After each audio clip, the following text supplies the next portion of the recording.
It's the most wonderful time of the year. It really is. Never a case of the Mondays, even though it is a beautiful Monday at State National Arena. And we are in full swing for a playoff edition of Nighttime at Noon from Studio 31. He's Justin Russo, the host of the VGK Today podcast. We can say that. I'm Brian McCormack, getting you set for tonight's Game 4, Golden Knights and Winnipeg Jets from Canada Life Center. And tons to cover over the first 3 games of this series. It's had ebbs and flows galore, but the Golden Knights find themselves with a 2-1 series lead heading into tonight's Game 4. All the series have been entertaining, some far more adventurous than others, but tons to break down playoff-wise. And while you listen to us on Fox Sports Las Vegas, you can also follow along simulcast across the VGK digital platforms. So certainly hope you'll join us. Justin, how are you doing? This is nice for you. You can sit here in the afternoon, decompress before the television takes over our lives from 4 o'clock to midnight like it has for the last 2 weeks. Yeah, it's just nice, to get back here, relax a little bit. Of course, playoff hockey this time of year, it's all going to go. We're going to watch every single game like the hockey fanatics that we are. And, of course, the VGK tonight, looking for a 3-1 series lead. Yeah, ever since the Silver Knights season ended, and I'm around the house a little bit more than I usually am, it's moments like this where I think that my wife is very thankful to the Golden Knights for putting me behind a desk, putting me on the microphone, getting me out of the house, because she likes hockey just as much as I do. But it has been from basically 4 p.m., during the week at least, 4 p.m. till midnight, hockey every single night. She's like, Brian, I can't keep watching 4 games stacked against each other. Like, there's a new Vanderpump. I need to get to something else. So she doesn't mind when I leave the house. But we've had a lot of entertainment over the course of the first 3 games of this Golden Knights Winnipeg Jets series, and we're going to talk about that. Let's dive into it right now. Really, the win in Game 3 for the Golden Knights. They surrender a 3-goal lead in the third period, which I'm sure they feel. First of all, they can live with it because they found a way in overtime. They won. That's what's most important. And I think after watching Edmonton and LA last night, they're like, hey, it happens to everybody. Exactly. But certainly a resiliency for the Golden Knights to find a way to win. And there's a lot of things to pull from Game 3. We're going to pull them all. But I think one of the things that leaps off the page is, the depth scoring that the Golden Knights have benefited from throughout the year when you look at Nick Waz and Michael Amadios and Keegan Kolazars and Will Carrier, who had a tremendous year. Hopefully he gets healthy at some point. But I think when you see that, you hope that that's going to carry over to the playoffs as well, because in the playoffs, scoring condenses for everybody. It gets harder. And again, we're seeing plenty of scoring in the first round, but the further you go, the more gridlocked it becomes. Is it going to be your depth guys who can still shine through? And Game 3 is a win that, yes, is courtesy of Jack Eichel's power play work, but perhaps more importantly, Keegan Kolazar and Michael Amadio finding a way to find the sheet. Yeah, and obviously Keegan Kolazar with the goal late in that second period to make it a 4-1 game. And don't forget about the fight he had early on as well, kind of bringing the energy and tough road environment in Winnipeg, getting everyone going, and they get the Chandler Stevenson goal right after as well. So the depth has been coming through for the VGK. Of course, the top guys are all doing it still. You never know how those guys are going to perform. Jack Eichel with 4 points already in this postseason, his first postseason experience. So it's a mixture of those top guys that are performing, but the depth guys, like you said, also coming through, and it's been a nice, rounded effort for the Golden Knights. I think what's going to be really fascinating for Game 4 tonight is, and of course, whichever storyline you think you're going to see, maybe you're right, but there's 5 more that's stacked on top of it. But, I think we've had it demonstrated how momentum is going to carry in every series. Strike while the iron's hot and don't make unforced errors that are going to open the door for the opposition. But I think when you look at what the Golden Knights were able to do in Game 3, to respond the way they did in overtime and find a way, every win is worth, not in a postseason series sense, but every win is 2 points, every loss is 2 points lost, if you will. But that's got to be more deflating for Winnipeg to come back the way they did and go from something that Jets fans would watch on YouTube for decades to come exactly. to now a game that they'll look back on as like, well, that was fun, but it still hurt at the end. To fight back the way they did, not really have anything to show for it, and to lose Josh Morrissey for the series in the process, they're going to dig deep, but they're going to have to dig deep because they go into tonight's game 4 a little bit on the ropes. Yeah, I mean, everything was going their way in that third period, and the crowd was so into it. They got the tying goal, and then they even killed that power play to start overtime as well. So you're thinking, oh, it's just a matter of time. At this point, they have all the energy going their way, and then one little turnover, Ivan Barbashev in on the forecheck. It goes off of him right to Michael Amadio, and he scores the overtime winner just like that. So,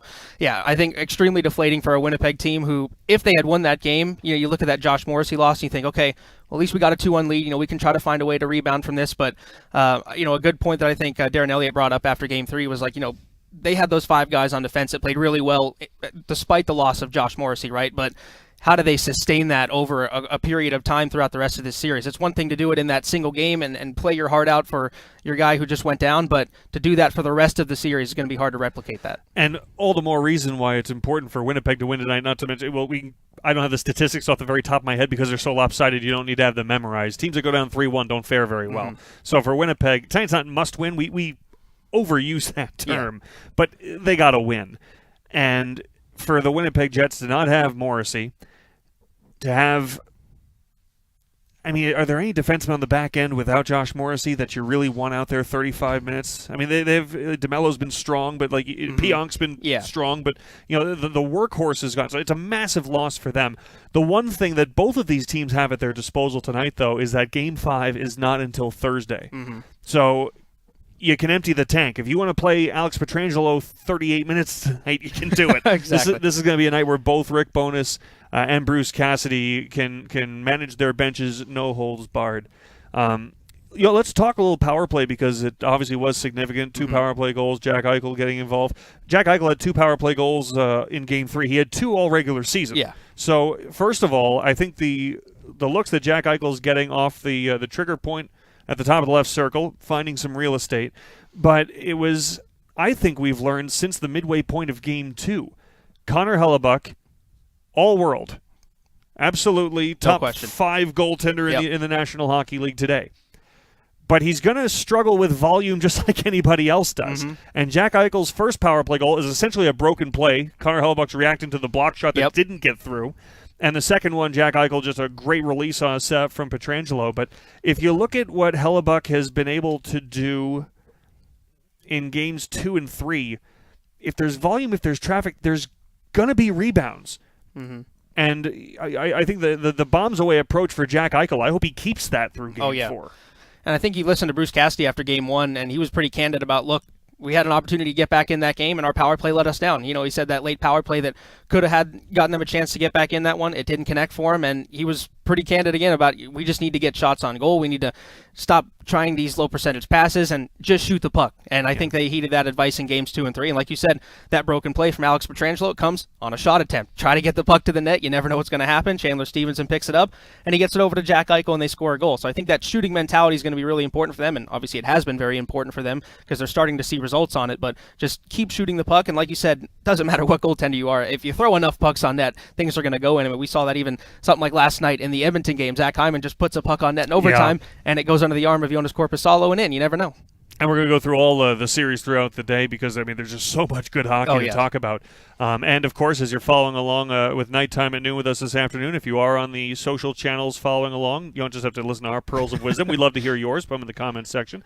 And our production assistant, Songi, will let us know what you think. Interesting to me in Game 3 is that, first of all, again, the Winnipeg Jets with a very strong third period comeback. They're not going to go away. They're going to be feisty and scrappy to the end with talent. But for the Golden Knights, they've been smart offensively. They've been producing in Games 2 and 3 by doing the things that they do well. You're going to take any goal you can get in the postseason. If a puck bounces in off of Pavel Dorofiev's forehead in this series, nobody's going to complain about it if he gets in. But, you don't complain about how they go in. But boy, do you feel better when it's the product of the things you want to do well. And I think of that on 2 fronts. Keegan Kolesar's goal felt a lot like Chandler Stevenson's goal from Game 2. Not exactly the same. One's off a face-off win, one's off the rush. But it's the knowledge of, okay, beating Connor Hellebuyck clean is tough. Not impossible, because Chandler Stevenson did it to kick off Game 3. But it's tough. Shoot for rebounds. And Jack Eichel on the shot that leads to the Kolesar goal, he's shooting for a rebound. Oh, yeah. Right off the pads. And when you look at how depleted this Winnipeg defense core is, and how much mileage is on them now. It's not just a matter of mental mistakes or the offensive production that comes from Morrissey that now has to predominantly come from Pionk. I think it's more along the lines of, like, you know what, those net front battles, those races to the front are the races that Winnipeg's not going to win as often. And I think we saw that with the Kolesar goal. And you talk about that depleted defense core.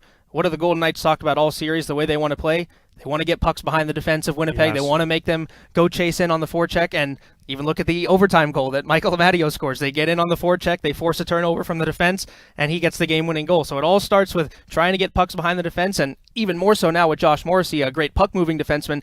He's out of the equation now, so now you can be even harder on those defense. You can put even more pressure on them, and you can start that earlier on. Absolutely right, and that was point two. One, shoot for rebounds. Two, you look at the overtime goal, we say, oh, it's a turnover in front. That goes off of Ivan Barbashev's foot. Yeah. That's the pressure created. And when you look at the goal from Amadio in overtime, if you want to date back to Game 2 and what got the Golden Knights off the mat, the goal from William Karlsson, which was a bouncing puck in between 5 Winnipeg bodies between the hash marks. It was literally just a matter of who was going to reach in and pick it out first, Just and waiting. it was William Karlsson.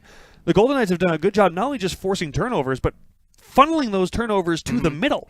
The hot potato moments for the Jets have been the worst possible real estate possible, and the Golden Knights are converting. So I think for the Golden Knights, yes, the loss of Morrissey, not just his talent, not just his production, but now you're going to be putting a lot of high-octane pressure on guys that you don't usually want out there for more than 15, 16 minutes a night.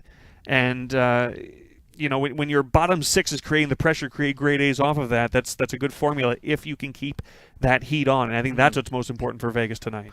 And I think, even with that Morrissey loss, right, Bruce Cassidy talked about it too, and even Alex Pietrangelo mentioned it, that it's not going to change the game that they play. They're just trying to get to their game. They're trying to play the way that they can. And sure, it's a big loss for Winnipeg in the way that they might do things, but for Vegas, they're just going to keep trying to do the same things that they've done in Game 2 and Game 3 that have been successful. I mean, Game 2 with Josh Morrissey, pretty handily win for the Vegas Golden Knights, so they took care of business there. So it doesn't change their approach any bit. They just need to keep playing their game, which they did for the better part of 4 periods in Game 2 and Game 3, and they'll be successul. Yeah, and on top of that, if you're the Winnipeg Jets, like we said, we've talked about ebbs and flows this week, right? Sometimes we've talked about the way you win. You'll take any win you can get, but the way you win matters. The way you lose matters too. Yeah. And to have scraped back the way that they did, have the building buzzing, have everything going, and then that deafening silence, and all you can hear is Michael Amadio and company screaming. That is deflating. Yeah. And that's why, you get a day off in between. They're going to come out feisty tonight, I'm sure. I bet. But if you're the Vegas Golden Knights, you don't have to depart from your style of play, but you can really put your foot down tonight, and that's why, get out of the gates early. Yep. Get out fast. And the one thing I wonder if we're going to see tonight that we started to see. We started to see in Game 3. We saw the Kolesar fight, but that wasn't really a vitriolic fight. That was, he's challenged, you want to go? Sure, let's get things started. It was professional. Agreed upon. It was a little nastier when we started seeing the Scheifele-Hague exchange. That got a little bit chirpy. We've not seen yet fire in this series.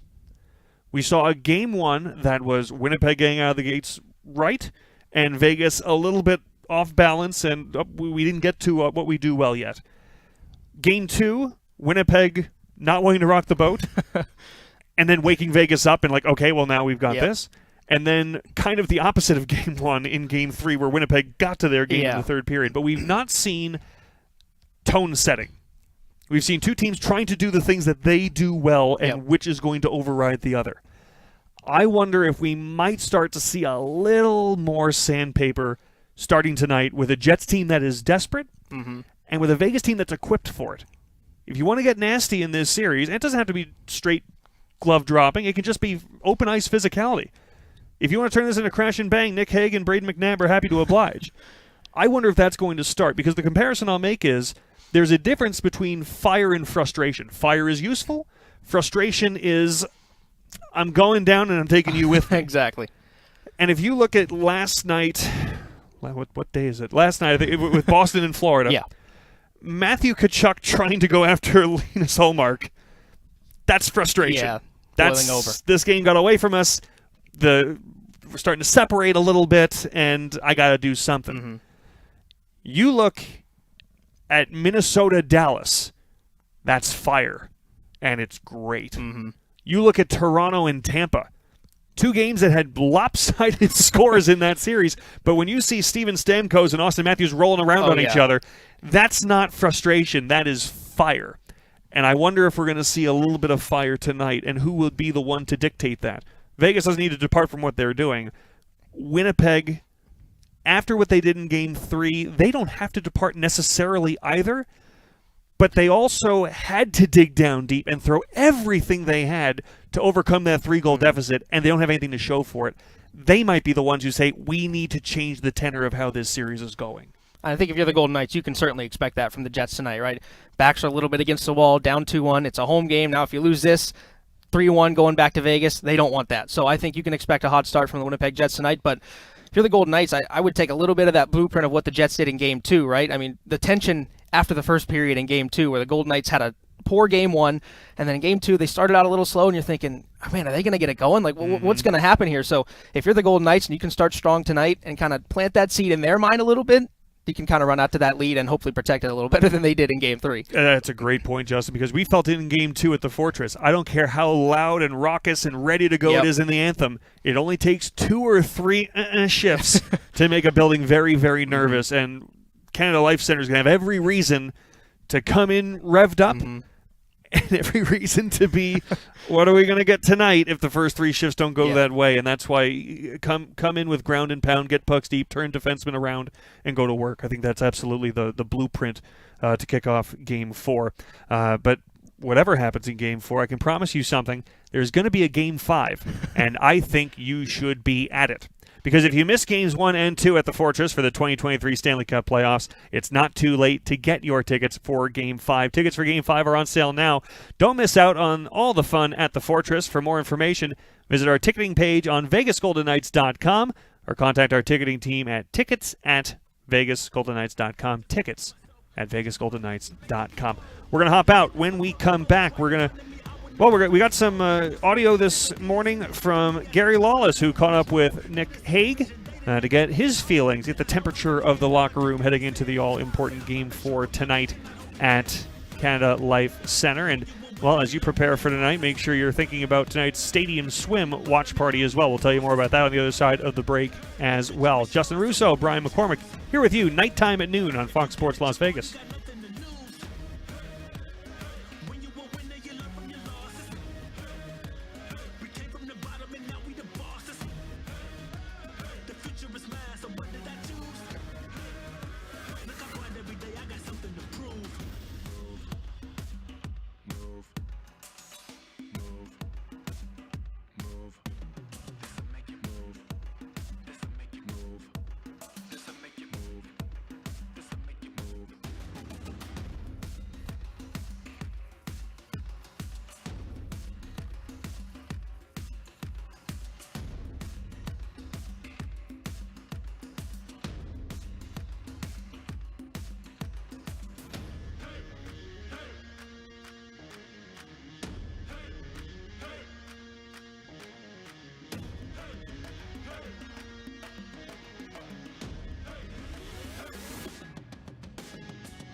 to the sky, feet to the ground. I give a what the hater do.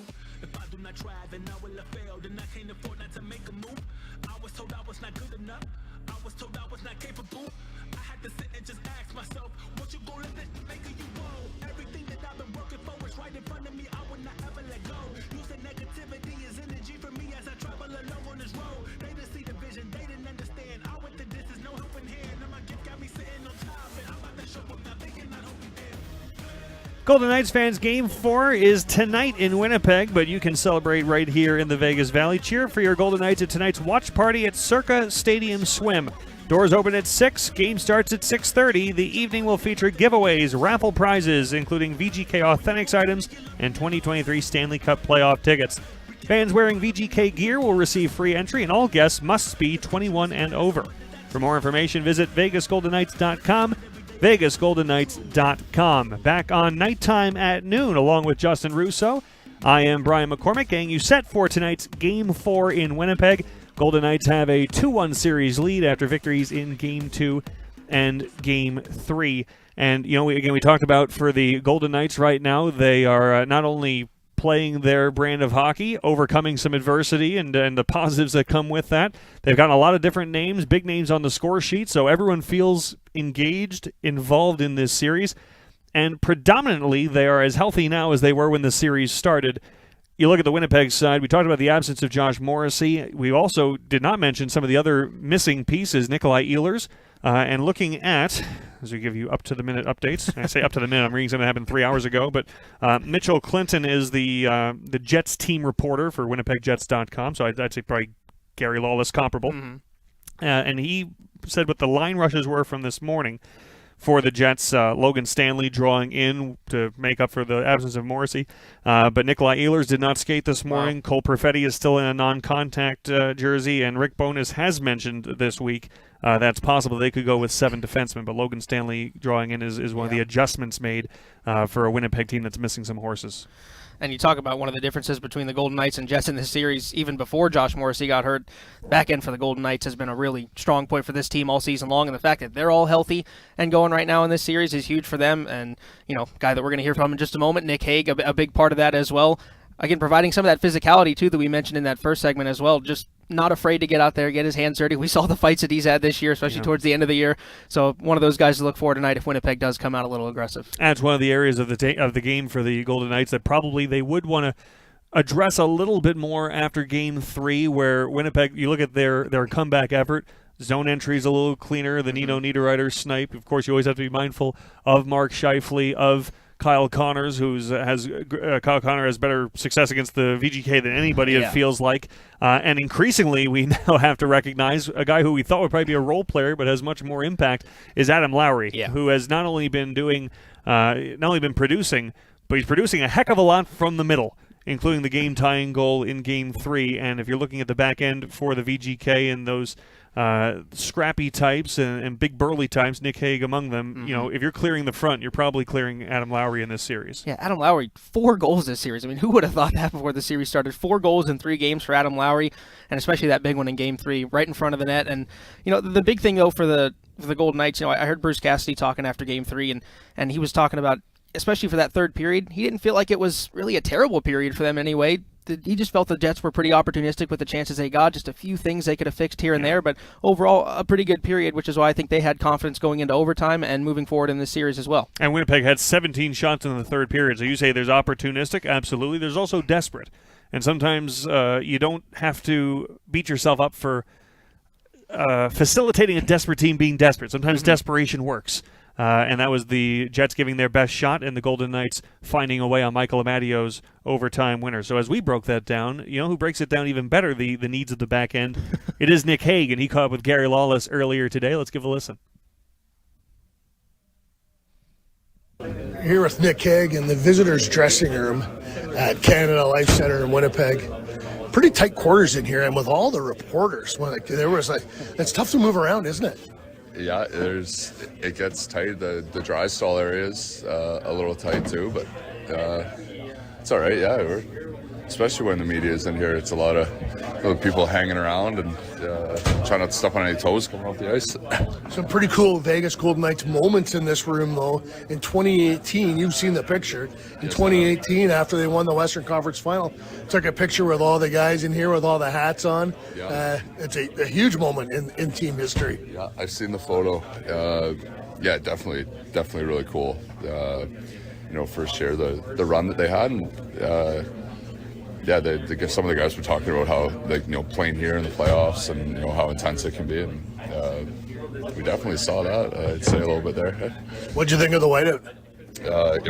I loved it. Right, to me, it doesn't matter if they're cheering against us or whatever. The atmosphere was great. Definitely really cool. It kind of it brings energy for everyone, visiting team, home team. It's fun. I mean, that's playoff hockey. They were into it, which was very cool. So you're from Kitchener. Mark Scheifele, the 42-goal man for the Jets, is from Kitchener, and you guys were yapping at each other all game long, and there was an altercation, and you couldn't see it in real time. He kind of jabs you, but then your right arm is along the wall behind the referee and behind him, and you can't really see it. But I watched the replay after, and you tagged him. Yes, I did. Yes, I did. I mean, listen, I know Scheifele a little bit. Skated with him before. He threw the first one, and I answered it. That's the way it goes. I'm never gonna, get a poke at a guy like that. I'll take that shot every chance I get. Every dressing room has kind of like, I know you guys are all friends, but there's different layers, right? The married guys with kids that have been around, kind of. If you were playing golf tomorrow, there'd be a bunch of different foursomes, and your foursome would be some of the younger guys, and Michael Amadio would be one of them. I know you guys are pals. How happy were you for him when I guess happy for everybody, right? Yeah, it was great. I mean, it was a huge kind of sigh of relief. We're all pretty. So I didn't even see it go in, actually. So I didn't know who scored it until the pile kind of separated a little bit. But that was a great shot. Him and I kind of joke around with each other all the time. Before the game, before periods, whatever. Just we say like, "Hey, find me out there," and he found me nicely in the first overtime. And I didn't bury the chance. And then I said to him after the game, I said, "You deserve that one for the pass you made to me, and I didn't finish, but you got it back there for us." So it's just a great play all around, a great finish. He's a goal scorer, right? That's what he does. It's become a real important part of this team, and I love watching the growth and the change in the team. And last year's dressing room, because of all the injuries, it never had that. It just didn't have that great bond, but this dressing room has it, doesn't it? We for sure do. Yeah, we're this is a really tight group, and I mean, you talk about older guys married with kids, whatever. It's kind of cool the way we got in this room, and none of that. You almost wouldn't even know, right? It's everyone's has the mindset on the same thing. We're all pushing towards the same thing, all kind of pulling in one direction, and it's been a ton of fun all year. We have a blast being around each other, playing together, kind of going out there fighting for each other, and I think you see that throughout games and even more in the playoffs. Right, we're a tight-knit group, and we're gonna go out and go to war every night together, and so far it's worked out for us. Take us behind the scenes a little bit. I know there was a team dinner last night. You went to a steakhouse, and you guys all sat in the same room. Shoe checks, anything like that last night, or? No, not last night. Not last night. Just some laughs and kind of hanging out. Again, spending more time together. We get out on the road here in the playoffs, and it's we're at the rink together, we're at the hotel together, dinners together, all that. It's just kind of hanging out and just having fun. Right, you get away from the rink, kind of take your mind off things a little bit, and just get ready to go, and it's fun. Right? It's just kind of a bunch of dudes hanging out and playing cards, whatever. Watching the other games that are going on. We have a blast. Did you watch some of the games yesterday? Yeah, a little bit. We kind of have them on, right? They were on at dinner. Just kind of watch them in the background, sort of thing. I went to bed when LA was up 3-0. Woke up this morning and saw that Edmonton came back. So some good hockey going on around the league. There's a mystery texter. Lauren Bressois received a text yesterday and he thought it was from Gary Lawless. Are you the prankster behind this? That was not me, no. Is it you? It's not me, no. No text players during the playoffs. What was the text? 20 seconds. He just said to me when I walked in this morning, he said, he's like, I texted you back, you didn't answer me. And I'm like, I didn't text you. Yeah, I don't know. Not me. He would have my number. He would know it's me. You got a burner? Yeah, no burner. No burner. I don't know. I haven't gotten a text. And that was Nick Hague earlier today with Gary Lawless, and, I feel it's the right thing to do, the responsible thing to do, to own up to something here in front of you, the fans, and really the entire world here on national, international, internet television. Justin is the mystery texter. No. No, but we will get to the bottom of this. We'll find out. We will not sleep. We will not rest until we know who the mystery texter may be. But if it's something that's making Gary Lawless look foolish, then I feel like it might be Dave Gaucher. But we'll find out. But, from that conversation, a couple of things I draw away from that. Do you know what a shoe check is? I do not know what a shoe check is. I know what a shoe check is. It is, and just presuming there's not multiple iterations of it, but I remember from when I was a kid and played and went on hockey road trips and whatnot. Shoe check, you go to dinner. Some prankster, someone gets the assignment, I guess, but will crawl underneath the tablecloth at some point, unbeknownst to anyone if you do it well, and you take a pat of butter and you put it on someone's shoe. And if you get caught in the act, I forget exactly, I guess the punishments can vary. It might be a matter of who pays for dinner or whatnot. But if you get caught, you're it. You're it. Or if, all right, someone will just like clink, clink, clink, clink, shoe check, and you look down like, how did that get on my shoe? And if you're the one who didn't pick up on it, then again, either you're fined or you're paying for dinner, you're doing a comedy show for the group, whatever it is. But that's what that is. But the fact that Gary asked that, I think was interesting, in that it acknowledges you need some levity. Mm-hmm. If you're going to go as far in this tournament as you hope to go, it's going to be about 2 months. Yeah. If you are in serious ulcer-inducing stress mode the entire time, you're not going to make it very far. And you're certainly not going to respond to the adversity that you know is going to come. No one goes 16-0 in this tournament. You're going to have setbacks. There's got to be levity if you're going to bounce back from it. And if you heard Nick Hague in that conversation, relaxed. They're on top of themselves right now. I think Darren Millard made a good point today on VGK today as well, that you look at this team on the ice and they have a ton of fun. You see the Mark Stone celebration. You see everyone having a ton of fun, but they know how to have fun, but they know how to turn it right back on and focus on the game as well. So it's a good mix of going, back and forth, recognizing that, hey, this is the Stanley Cup playoffs. This is what you've dreamt about your entire life. You have to have some fun while you're here. You can't be stressed out, and I think that's a good message to all you fans out there as well. Have some fun. Take a little, relax a little bit. Yeah, have some fun. Of course, that's a little different when the Golden Knights are in double overtime, and it's a little more stressful. But look, the guys are having fun, and like you said, you have to. If you want to go 2 months on the road, back and forth, and intense environments the entire way, you have to find a way to have fun. And I think a second point of the conversation, it ties right to this, is, well, how do you do that?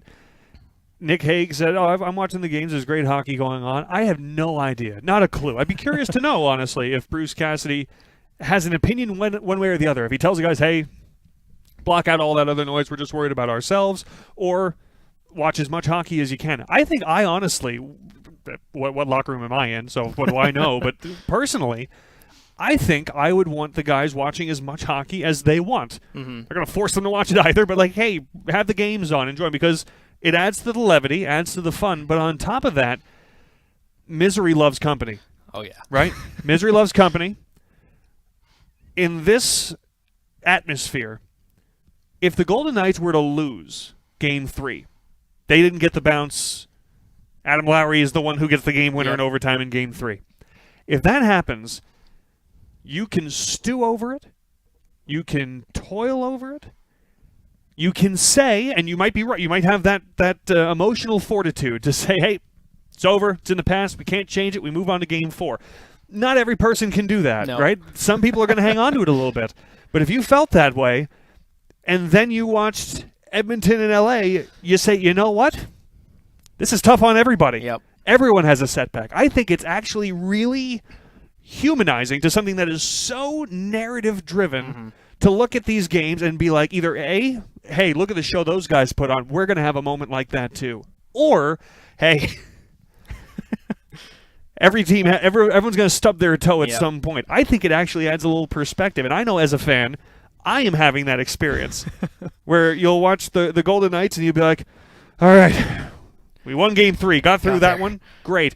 And then you watch the Islanders-Carolina series and you think of an Islander fan, you're like, oh, well, at least I'm not having the week that they're having. Yep. I think there's a benefit to watching as many of the games as you can fit in your schedule. Yeah, and that's one thing that Bruce Cassidy brought up as well, where he was talking about, hey, obviously we want to get it done in the third period in Game 3. We don't want to have that moment, but he said, look at the Tampa Bay Lightning and the game that they had. It happened to them, too. They're a 2-time Stanley Cup champion. They went to the final last year. It happens to everybody, no matter how experienced you are, no matter, if you're young, old, it doesn't matter. It's going to happen to everyone. Like you said, you're not going to win every single game. Of course, you want everything to go perfectly, and they were in a good spot, but things happen, right? Bounces go here and there, and you can't control some of that stuff. So I think it's good for those guys to just kind of, relax a little bit. And I think a lot of those guys, just as fans of hockey, like to watch anyway. I heard Jack Eichel saying, I just watch because I'm a fan. I'll pick up on some things here and there, but I just like watching playoff hockey. So I think the guys naturally do that as well, and keep things a little light. How can you not have guys watching with the best thing that's on TV right now? How can you not? But you know what? We'll talk a little bit about the those adjustments. The importance of response, I think, matters even early in the playoffs. There's a long road to go. We'll probably remember things 10 years from now. More likely, we're going to remember the things that happened in rounds 3 and 4 than we do in 1 and 2. But nonetheless, the character building that gets you to June isn't just what happens in the regular season. You're still building that armor now. And I think we can talk about that a little bit in the next segment because I get carried away and we're over time. So let's hop out. We'll come back. We're going to talk a little bit more about VGK Winnipeg Jets Game 4 playoff action, and we will remind you that tonight's Game 4, you can be surrounded by kindred spirits, medieval maniacs, at Circa Stadia Swim. Doors open at 6 p.m. Game starts at 6:30. Evening is going to feature giveaways, raffle prizes, and that includes VGK Authentics items and 2023 Stanley Cup playoff tickets. Fans wearing VGK gear will receive free entry, and all guests must be 21 and over. For more information, visit VegasGoldenKnights.com. We'll hop out. We'll come back. Brian McCormack, Justin Russo, nighttime at noon on Fox Sports Las Vegas.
feet to the ground. I give a what the hater do. If I do not try, then I will have failed, and I can't afford not to make a move. I was told I was not good enough. I was told I was not capable. I had to sit and just ask myself, what you gonna let this make you wrong? Everything that I've been working for is right in front of me. I would not ever let go.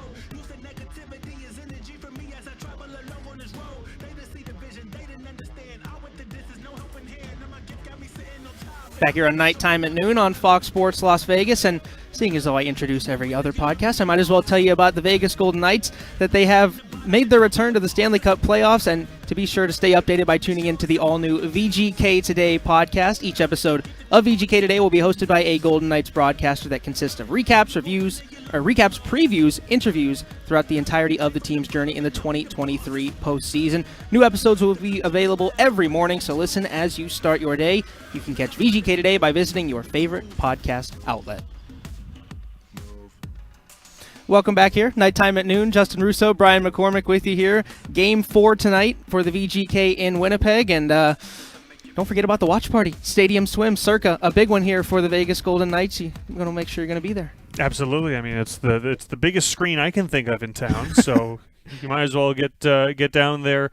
I say get down there early, but that doesn't really make sense, does it? The doors open at 6, so be there by 6 and be ready to get in, get comfortable, and get ready to get raucous for Game 4 in Winnipeg tonight. You know, speaking of VGK Today, that you've been involved in every single episode, Justin. You're the one who you're the traffic cop of the making it all happen. All the opinions and hot takes and analysis coming and going. You have it organized. I wonder, through listening to all these episodes, what you've learned as this series is evolving.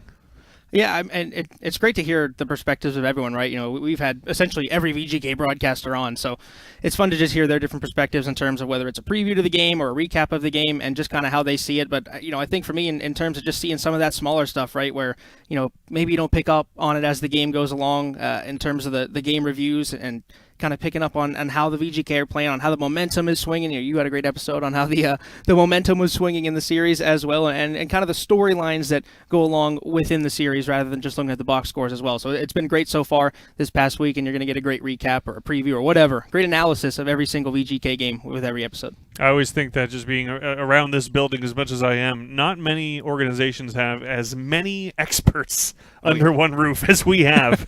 And, I mean, we could hear Darren and Gary and Dave and Darren number 2, and like just overhearing conversations is just like, gosh, you learn so much around this place. So good resource, VGK Today. Make sure you're tuning in wherever you get your podcast. As we turn our attention to tonight and Game 4, again, some of the storylines, of course, we talked about the absence of Josh Morrissey for Winnipeg. That's going to be big. On the Vegas side, they've been predominantly healthy with the group that they started this playoff stretch with. And if you look at one of the players that was, I would imagine, not who people were anticipating was going to be the starting goaltender for this series. If you look back a couple of months ago, because Laurent Brossoit was in Henderson. Further back than that, he was on rehab and conditioning stints in Henderson. So it was a big build back, but in an atmosphere where Bruce Cassidy said from day one it was going to be a competitive environment between the pipes. And I think when we heard that, we just assumed it's a competition. It's a Logan Thompson, Aiden Hill competition. And it was, and it bore tremendous fruit, but we probably in the back of our mind should have thought organizationally everyone can push for that spot. And Laurent Brossoit played at a level and put himself in a position and had the good fortune to be the one healthy and able to take the reins at the time they were offered to him. To be in this position in what is a bit of a Brossoit revenge series against the Winnipeg Jets, but through 3 games he's been admirable. Yeah, it's one of those things where you just never know who's going to have the hot hand riding into the playoffs, right? I mean, you look at the Washington Capitals, the year that they won the Stanley Cup, unfortunately, against the VGK. Braden Holtby comes in, loses his starting job, and then regains it, and then he ends up winning the Stanley Cup for them. And, you know, you look at even this year, Philip Gustafson in Minnesota. Marc-Andre Fleury was the guy, and now he's the guy for the Minnesota Wild. So you just never know. You have to ride the hot hand, and we had the fortune of seeing Laurent Brossoit down in Henderson for the majority of the Henderson's overnight season and how well he was playing, and he just bided his time. He waited down there, and he finally got the opportunity. He played well. Unfortunately, he got hurt after his first stint with the VGK, but he played very well, and now he's in this position, and it's great to see. And it's going to be, again, I would imagine we're going to see Winnipeg's best shot tonight, which means Laurent Brossoit is going to have to make a statement of his own in the first period tonight to maintain this momentum that the VGK currently has. We'll hop back out when we come back. Well, before we do, Songy, do we have any commentary from the etherwebs? Anyone out there? The etherwebs. What did you say? Where did you see it before? Someone said, was it 3 Fs for Brian McCormack? What does that mean? We got the shoe check. We got the Fs. We'll figure it all out. What is it? What does it mean? Am I did I fail? I don't know. You have to stay tuned to the end Was to it a find out when teacher? we tell Brian what he messed up on. Okay, brilliant people out there, please tell us, what does that mean, and should I be worried? But we'll step out. When we come back, we'll look at some of the other series around the NHL. There are many, and they are good. That's straight ahead. Brian McCormack, Justin Russo here with you on Nighttime at Noon, Fox Sports Las Vegas.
To the sky, feet to the ground. I give a what a hater do.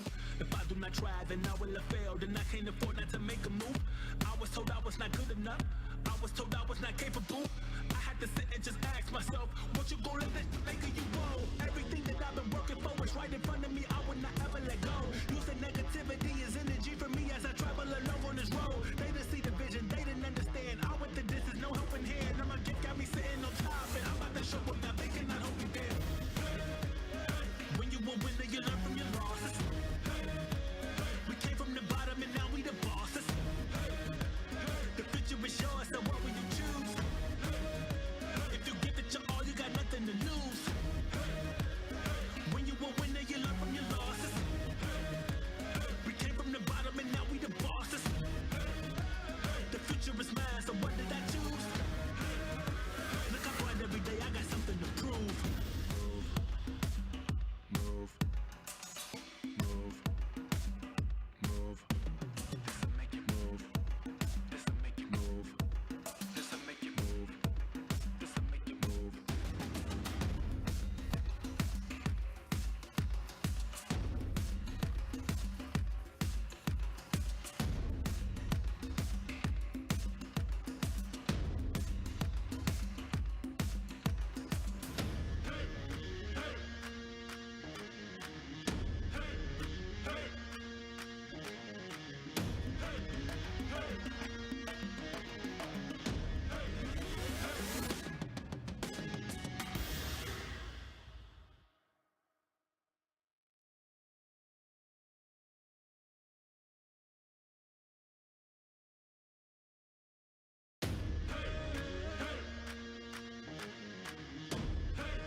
Golden Knights fans, football is back. And no, I'm not talking about the draft. I'm talking about the Vegas Nighthawks, who have returned for their second season in Henderson.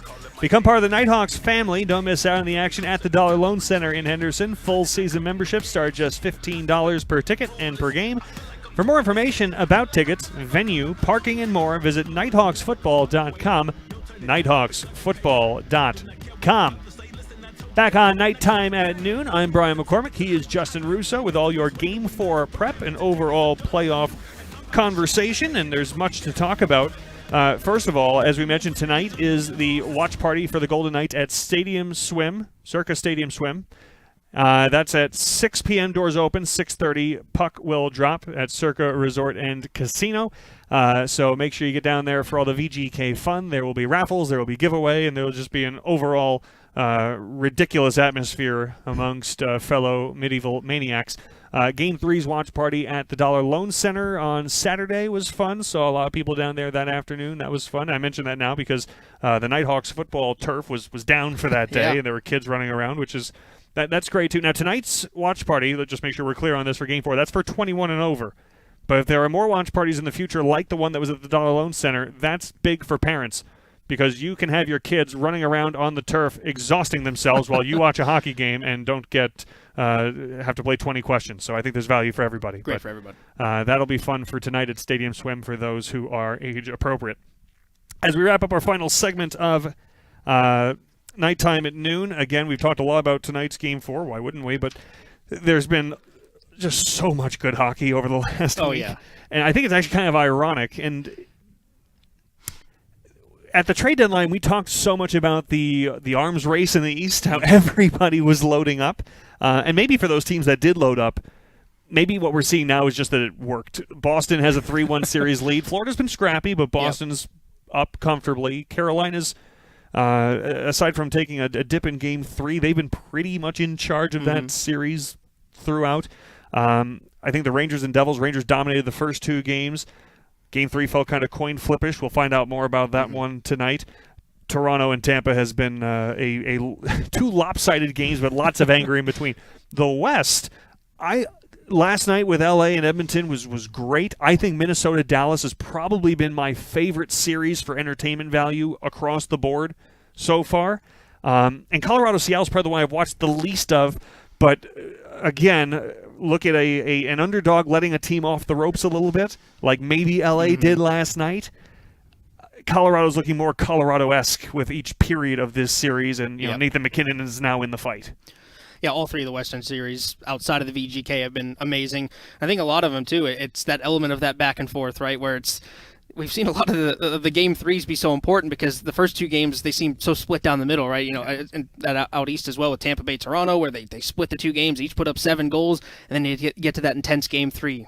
VGK and Winnipeg, they split the first 2 games, you get to that intense Game 3. So there's been a lot of intense hockey lately as the series ramp up, and it's just been great to watch. And yeah, that Minnesota-Dallas series has been excellent hockey too, and it's been so fun to watch. But the LA-Edmonton one is interesting because it's gaining. Yeah. It's gaining. It really tied at 2 now, and that was a big overtime for the Edmonton Oilers in that game last night because they were facing a 3-1 deficit, and then they get the goal by Zach Hyman. How about Jack Campbell coming in as well in relief and playing great? You expect that. I mean, he's got to get the start in the next game, right? I think, looking at goaltending, I think Akira Schmid getting a Game 3 win for New Jersey did his job.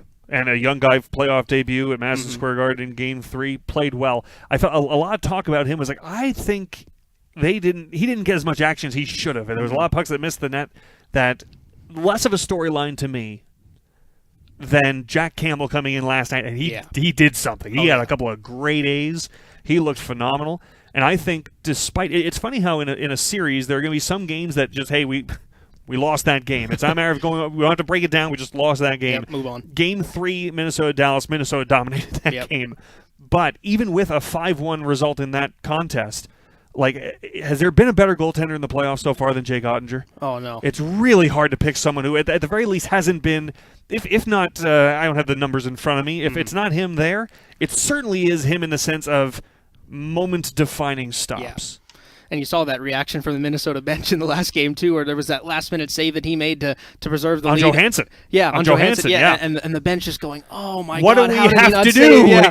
It's just one of those moments where you're facing an opposing goaltender, and you just think, how are we going to get the pucks past this guy? And it really goes to show how important that position is in terms of just stealing entire playoff series. And you might not even have the best team, but if you have the best goaltender, you've got a shot every night. And it's funny, we're having that conversation. That series, you look down the other end, has Gustafsson not been fantastic? He's been fantastic. So, I mean, that's a fun series. And, I mean, you look at tonight's ledger. Of course, we've got the Golden Knights and the Winnipeg Jets, but we've also got Rangers and Devils Game 4. We're going to have Toronto-Tampa. That's heating up in a big way. And then Colorado-Seattle in Seattle. So there's so much great stuff on the calendar every single night. I'm curious what you think of this as we've got a few minutes left. Has there been more officiating complaining from fans? There always is, but I feel like it's more.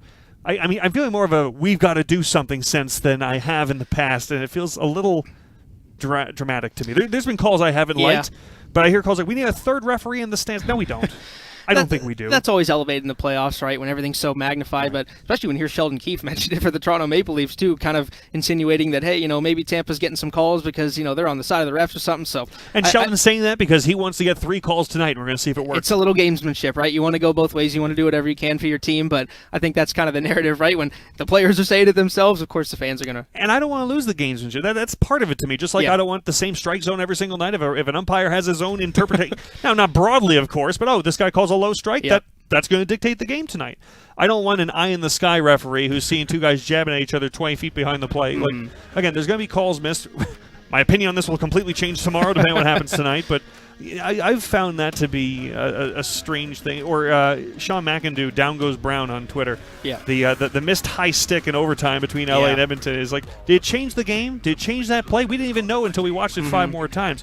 People are looking for get-out-of-jail-free cards, and that's what I don't want. Yeah, and I think that goes back to even look at the offside rule, right? I mean, of course, you want to get everything right, but the spirit of the rule is I don't want to take 5 minutes determining whether a guy was 2 inches offside because you want to call back an amazing play that he made just because it was that close. So I think we get into the nitty-gritty of things, but it is what it is. Right? This is why we bring up the spicy topics at the very, very end of the show, so they'll bring us back next week. But we are done. He's Justin Russo. I'm Brian McCormack. Thank you for joining us on Nighttime at noon. And a reminder, head down to Circa Resort and Stadium Swim tonight. 6 o'clock, the doors will open. 6:30, the puck will drop for Game 4. Also tune in tonight on AT&T Sports Network.